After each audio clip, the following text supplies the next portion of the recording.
Hello friends, I am Arpit and I am here with today's analysis. Today is 6th of February and we will be dealing with three very important topics which are in news. First is, why is whale vomit worth millions? The answer to this question is that it is used in the high-end perfume industry. It increases the longevity of the perfume, that is why it is important. But technically speaking, it is not the vomit of the whale. It is excreta, excreted by the sperm whale. So this is floated, this is also known as floating gold, and it is collected, sold to the perfume industries, and perfumes, expensive ones, are sold with longevity. Next is NGT restrains some infra projects in the Kolleru Lake. Kolleru Lake is a lake between the Krishna and Godavari rivers.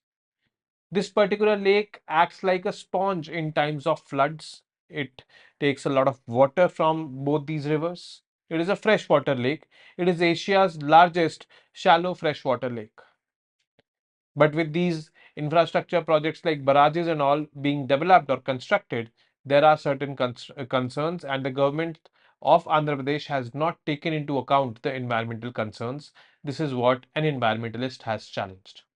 And the NGT is now looking into this and has restrained these projects. Then next is adaptation fund in India. Now in this year's budget, very less amount has been allocated for adaptation measures. Whereas climate change, global warming increasing highlights the importance of adaptation more and more. We need to focus upon these strategies if we need to safeguard ourselves from the vagaries of climate change. MCQs based on these three topics will be discussed, and we'll discuss the answers to the MCQs of yesterday. The first is, why is whale vomit worth millions? These kind of out of the box questions UPSC can ask at times. Since this particular, I would say, uh, element or this particular product has been in news over the last 1 year. Now, this is the sperm whale, and this whale vomit, what we are calling, is technically not the vomit. It is the excreta excreted by this particular whale, and it is in this form of solid crystals.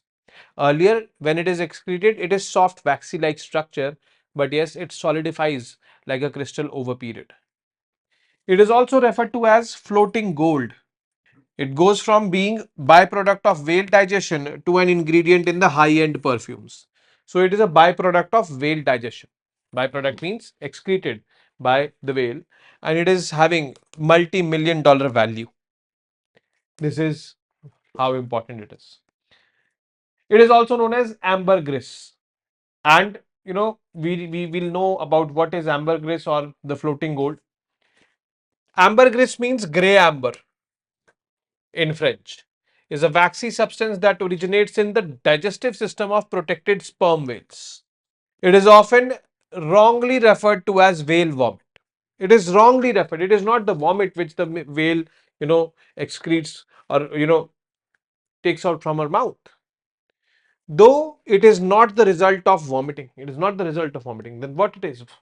Sperm whales consume large quantities of squid and cuttlefish, much of which cannot be digested. Some of this indigestible matter is expelled through vomiting, but here there is, no, this floating gold or ambergris is not found over here.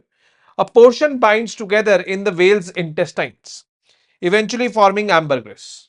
So it is inside the whale's intestine where it gets formed, and occasionally ambergris is excreted and found floating in the sea. This is occasional. However, it can sometimes grow so large that it ruptures the whale's intestines, leading to whale's death. And that is why, the conservationists are concerned that people might not be, hunting down the sperm whale, because sperm whale in its intestine has ambergris. If ambergris becomes so, big, it can lead to rupturing of the intestine and death of the whale. At times it is secreted also by the whale, excreted by the whale, and that is found as floating. When it is secreted, it is soft, waxy, then it turns into rock-like treasure. Freshly expelled ambergris is soft, waxy and greasy consistency. Transformation over time, exposed to sunlight, salt water and air, it undergoes weathering and oxidation. And a hardened formed outer layers become crusty and rock-like, while inside may retain some of its softer, waxier texture. This is the form typically found in the which is washed ashore. So this is what we need to know. Why is ambergris so expensive? It is rare because it is rarely excreted, and it is highly sought after in the perfume industry, particularly high-end perfume. It is used as a fixative. Fixative simply means that, you know, it is fixing the perfume for longer periods onto our body or onto our clothes, which means that it helps to make fragrance last longer and on the skin. This ability to enhance and prolong scent makes it a highly desirable ingredient in the high-end perfumes, and that is where its price goes up significantly. The key is high-end perfumes. Now, depending on its quality, ambergris can fetch prices from 40,000 per kilogram, $40,000 per kilogram, and this is a huge amount. But there are some legal complications also in its use, like legal status in some countries like United Kingdom, New Zealand, France, Switzerland, and Maldives. It is legal, this ambergris, and people going deep diving, getting ambergris, and then selling it. But yes, it is illegal in some other countries, including India. It is illegal. Sale and trade of ambergris in India is strictly prohibited under the Wildlife Protection Act of 1972. Reason for prohibition: sperm whales, the source of ambergris, are an endangered species protected by the law. They were declared endangered in 1970 due to hunting and environmental threats. Hunting, why? Because for this purpose. Purpose of the ban: to protect sperm whales and discourage any activity that could harm or endanger the whale population. Now a bit about sperm whales also. It is also known as cachalots. They are the largest of the toothed whale species. Where does the name sperm whale come from? It derives from from spermaceti, a waxy substance found in their heads that helps them focus on the sound waves, playing a key role in their deep sea hunting strategies. It is found in almost all the marine regions. It is found in Indian Ocean region as well. Habitat of this is, deep marine waters, generally deeper than 1,000 meters. And threats, major threats to sperm whale include fishing activities and marine pollution. Fishing activities, why would they hunt sperm whales? For getting access to ambergris. Now, what is uh, this conservation status? IUCN Red List on it, it is categorized as vulnerable. CITES, it is Appendix 1, prohibits international trade of such species. Indian Wildlife Protection Act, Schedule 2, protected species, it is again prohibited to sell on. CMS, Appendix 1, listed under conservation on migratory species. So, CMS stands for conservation of migratory species. So, in all these, sperm whale is considered protected because of this ambergris, that is floating gold. Ambergris is, in common sense, considered as whale vomit, but technically speaking, it is not the vomit. Now, coming on to the next topic, that is NGT restrains infra projects in the Kolleru Lake. Now, NGT, the National Green Tribunal, this is that I would say part of the judiciary which deals with environment related cases, a specialized agency, I would say, of the government or of the judiciary. Now, it has restrained the Andhra Pradesh government from proceeding with 6 major infrastructure projects in the Kolleru wetland. This is a wetland also, and it is a Ramsar site. So, Ramsar sites, they have special or extra protection. Now, this comes after the projects were proposed in the region under the AP Krishna Kolleru Salinity Mitigation Projects Corporation Limited with an estimated cost of 2952 crore rupees. But before proceeding in this, what is Kolleru Lake? It is a large, shallow freshwater lake in Andhra Pradesh. Large, shallow freshwater lake in Andhra Pradesh. The freshwater lake it is. Between Krishna and Godavari rivers, it is also called as the KG basin, Krishna Godavari basin. Near Elluru it is. It is the biggest shallow freshwater lake in Asia, covering 308 square kilometers. It helps to control flooding from those rivers and drains into the Bay of Bengal. So when these rivers get flooded, they dump the extra water, or this lake soaks in or sinks in the extra water. So this lake is very much important for not only providing fresh water to the population living nearby, or for conserving the wildlife, flora and fauna nearby, but also preventing the floods. Now it is a wildlife sanctuary and Ramsar site both. Wildlife sanctuaries are protected areas by the state governments. Ramsar site, these are sites of international importance, home to migratory birds including Siberian cranes, pelicans and painted storks. It is on the Central Asian Flyway. Central Asian Flyway is that migratory route from where the birds flock from Russia to Asia. And over 50,000 water birds live there, making it an important bird area. So bird watching is quite common in the Kolleru Lake region. Now, what is NGT's directive?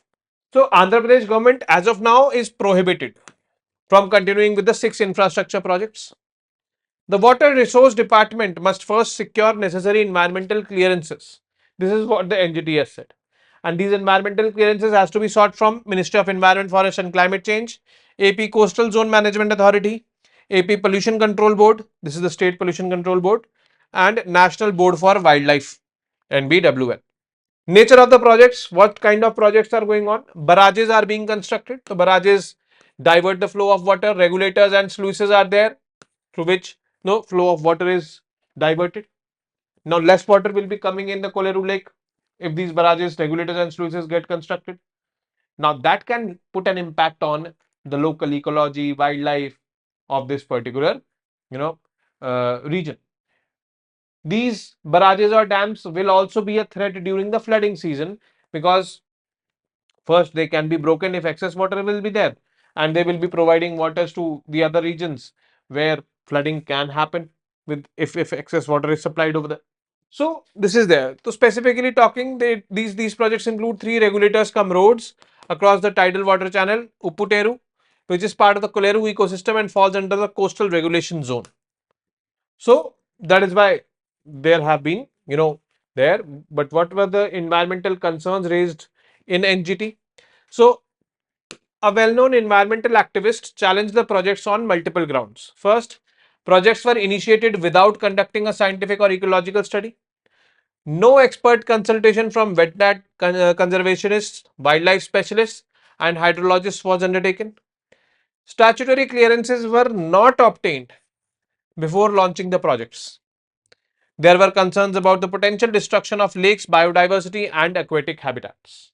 So, these were there. What is the NGT's ruling? After hearing to both the parties, NGT said that it is important to evaluate the ecological and hydrological implications, and for that purpose the NGT has instructed the government of Andhra Pradesh to get the environmental clearances from those bodies like the Ministry of Environment, Forest and Climate Change, the State Pollution Control Board, the NBWL and such like. Kolleru Lake holds immense ecological significance, and any destruction could harm its hydrology and biodiversity. Definitely it will, if these barrages, sluices and gates they divert water. It is a Ramsar Convention site, and we need to comply with domestic environmental laws as well as international laws when it comes to such kind of sites. Now about NGT also we should know a little bit. So NGT was established in 2010 as per an act, the National Green Tribunal Act 2010. So it is a statutory body. Purpose: effective expeditious disposal of cases relating to environmental protection, conservation of forest and other natural resources, enforcement of any legal right relating to the environment, and providing relief and compensation for damages to persons and property. So all the environment related concerns, they don't go to the High Court or Supreme Court, they go to the NGT. Even if someone goes, then the Supreme Court or High Court says ki first you go to the NGT, whatever judgment NGT gives, after that, we will be deciding upon it. Now, key features: it is a specialized body, it is specializing in environmental laws. Procedure followed here for giving the judgments: it is not bound by the Code of Civil Procedure of 1908, but guided by the principles of natural justice.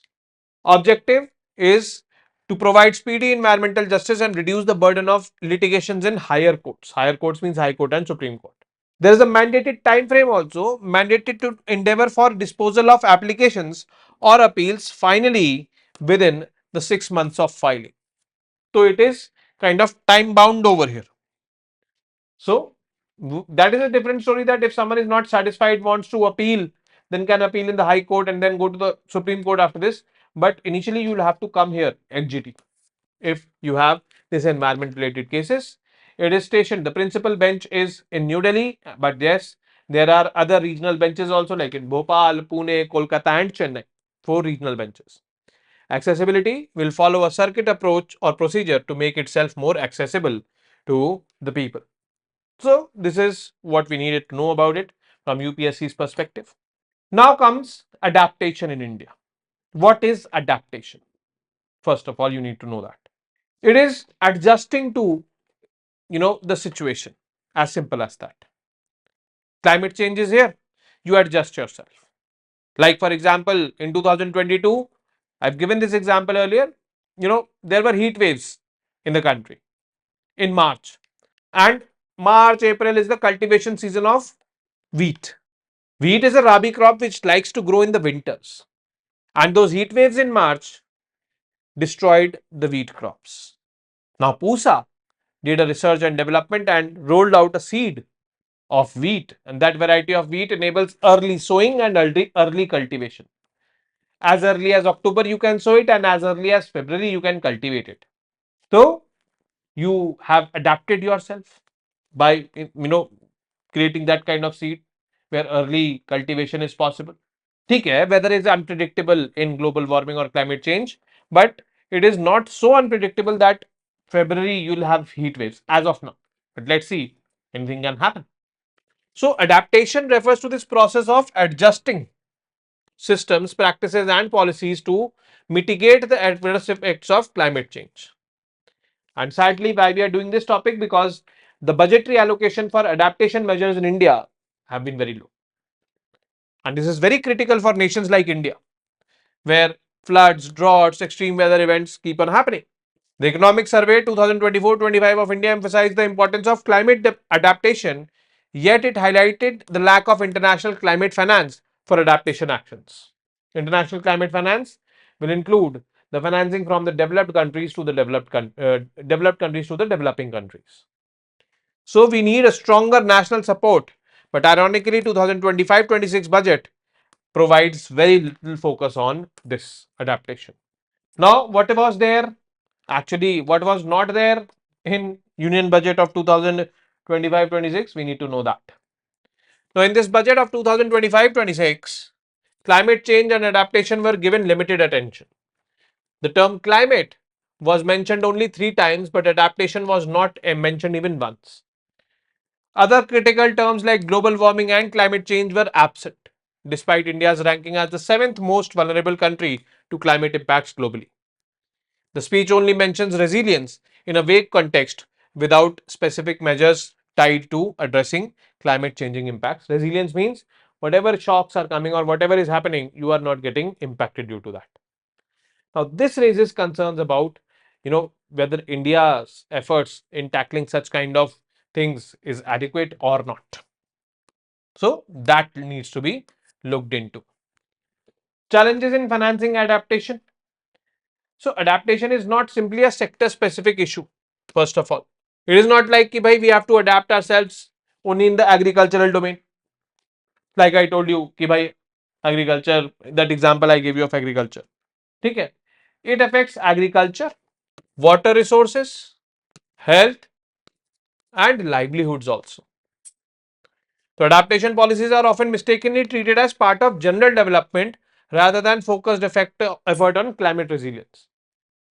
The Ministry of Environment, Forest and Climate Change has had several adaptation schemes such as National Adaptation Fund for Climate Change, National Mission on Himalayan Studies and Climate Change Action Plan CCAP, and these have been significantly underfunded in the 2025-26 budget.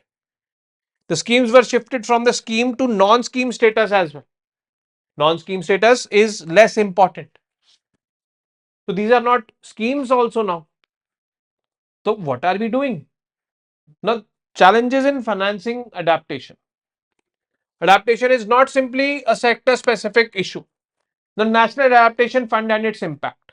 NAF was designed to fund adaptation projects in vulnerable states with a particular focus on agriculture and animal husbandry. So, since 22-23, there has been no budget allocation. According to PIB's website, in August 2024, it was revealed that NAFCC, that is National Adaptation Fund for Climate Change, has been reduced to a non-scheme without clear reasons given by the government. Now, this raises concerns. So, that is what we need to know and understand. And notable project under this National Adaptation Fund for Climate Change was climate resilient intervention in dairy sector in Andhra Pradesh. It faced multiple implementation challenges such as delays in acquisition and resource management, undermining its potential impact. So it will affect the livelihood of the farmers. It will affect, the, I would say, productivity as well. And why? Because there is less focus. It is not a non-scheme now from a scheme. But yes, there were some revised missions and decreased allocations also. The mission, National Coastal Mission, aimed at sustainable coastline management, had its budget drastically cut from rupees 8 crore to rupees 2 crore, demonstrating reduced priority for coastal adaptation. Similarly, there is this O-Smart scheme under Ministry of Earth Sciences, crucial for studying the Indian Ocean's changes and improving weather forecasting models, received no allocation in 2024, 25 and 25-26. Are there other schemes or other things for weather prediction and all which is being undertaken by the government of India? Well, we'll see to this that what are the other things, and that other thing is Mission Mawsum. It is a positive development. It was launched in September 2024, and our basic learning was from the floods in Wayanad, which made us launch this Mission Mawsum. Is a significant step towards climate resilience. It had a budgetary allocation of 2000 crore from 2024 to 26, and it aims to make India weather ready and climate smart nation. Key elements of Mission Mawsum: 50 Doppler weather radars are there and 100 disdrometers to improve weather forecasting and climate resilience. So we are not going through OSMART, we are going through Mission Mawsum. So establishment of research stations for continuous monitoring of weather patterns have been there. And this initiative aims to improve early warning systems and strengthen community resilience to increasingly erratic weather patterns caused by global warming. So a lot of damage could have been avoided if early predictions about those heavy rainfalls would have been responded to by the Kerala government. There were predictions, there were communications also, but those communications were not responded to. This is what the government of India has to say. But yes, government of India under Mission Mawsum has, stationed some Doppler radar systems and all over there only.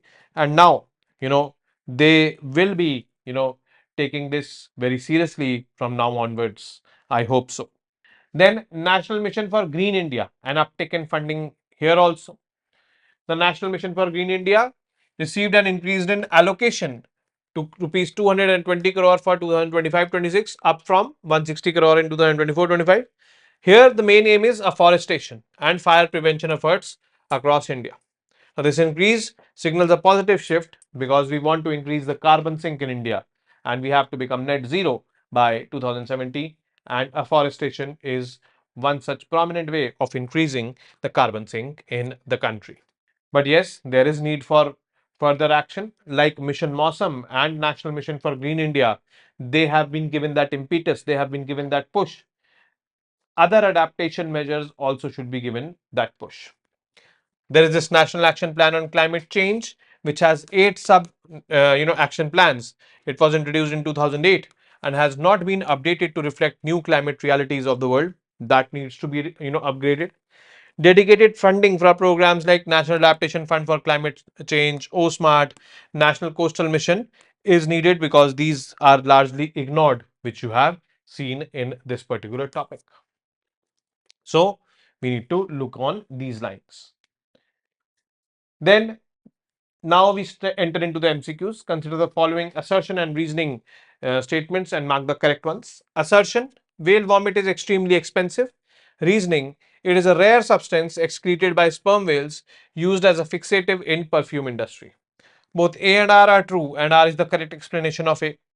Both A and R are true and R is not the correct explanation of A. A is true, R is false. A is false, R is true. So you have to find the correct one. Second, the Kolleru lake lies between which two rivers? Krishna and Kaveri, Krishna and Bhima, Godavari and Sabri, Krishna and Godavari. Very straightforward question it is. Third, consider the following statements with respect to National Green Tribunal and mark the correct one. It is a statutory body established to handle environmental related cases.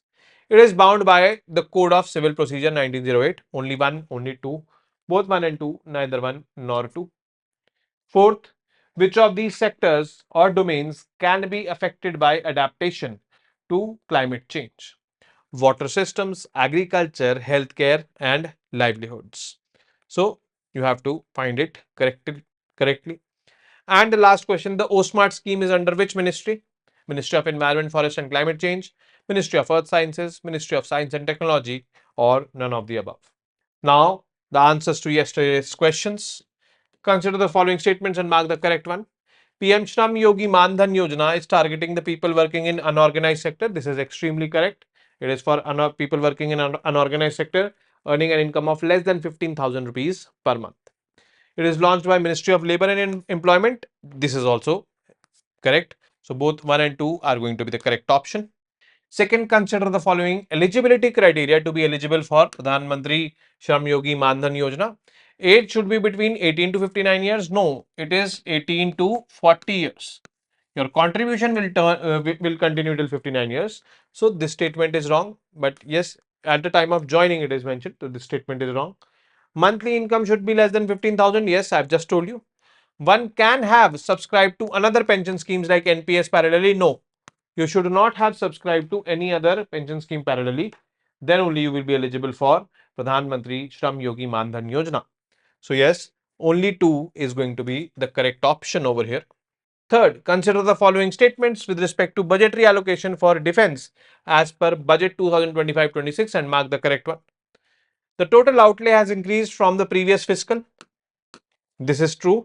Previous fiscal was 6.22 lakh crore rupees and now it is 6.81 lakh crore. So yes, total outlay has increased.